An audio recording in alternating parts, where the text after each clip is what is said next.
So మాట్లాడదాం, guest కూడా ఉన్నారు కాబట్టి. యాదగిరి గారు నమస్తే. నమస్కారం మేడం. సో సమ్మె తప్పదా? తప్పని పరిస్థితిలో మేనేజ్మెంట్ యాజమాన్యం సమ్మెలోకి దించింది.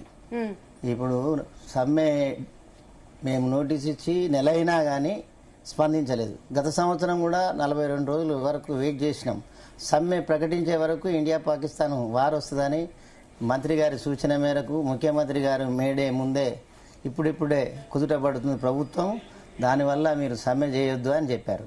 మరి సమ్మె చేయొద్దని చెప్పిన ముఖ్యమంత్రి గారు మంత్రి గారు తర్వాత 1 ఇయర్ గత మే 25 మే నుంచి ఇప్పటి వరకు ఒక్క సమస్య కానీ పరిష్కరించిన పాపాన పోలేదు, పిలిచిన పాపాన పోలేదు. కార్మికులు మండు టెండలో చలిలో వానలో వణికి నిరంతరం 6 నిమిషాలు 24 గంటలు పనిచేసి 16 గంటలు 16 గంటలు 18 గంటలు పనిచేసి లీవులు లేకుంటే అగ్గి మీద గుగ్గిల్లాగా ఉన్నారు. పేసుకెళ్ళి లేక వేతనం సవరణ జరగక మరి అనేక రకాలుగా ఇబ్బంది పడుతున్నారు. మేనేజ్మెంటు వేధింపులు సాధింపులు ఆ బాధలు తట్టుకోలేక సమ్మె అనివార్య పరిస్థితులు అయినాయి. గుండెలు మండుతున్నాయి.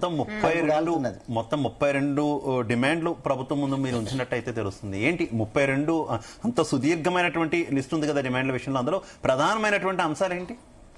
ప్రధానమైన అంశము గత ప్రభుత్వము విలీనం చేస్తామని అపాయింటెడ్ డే ఎప్పటి నుంచి ప్రభుత్వ ఉద్యోగులని ప్రకటించకుండా జీవో ఇచ్చి కాలయాపన చేసి వెళ్ళిపోయాడు కేసీఆర్ గారు. ఎందుకు? ఆర్టీసీ ఉద్యోగులను చేస్తే మా ప్రభుత్వానికి పేరు వస్తుంది అనుకుండో లేక మరి సమ్మె చేసినందుకు వీళ్ళని చేయొద్దు అనుకున్నాడో ఏమో కానీ ఆయన అపాయింటెడ్ డే వేయలేదు.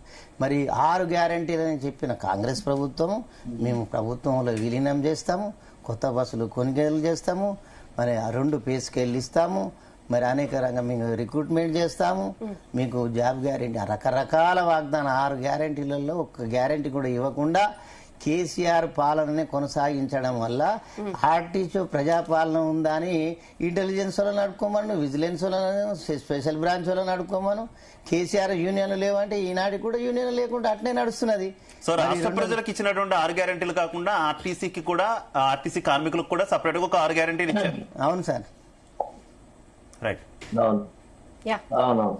వెంకన్న గారు ఏం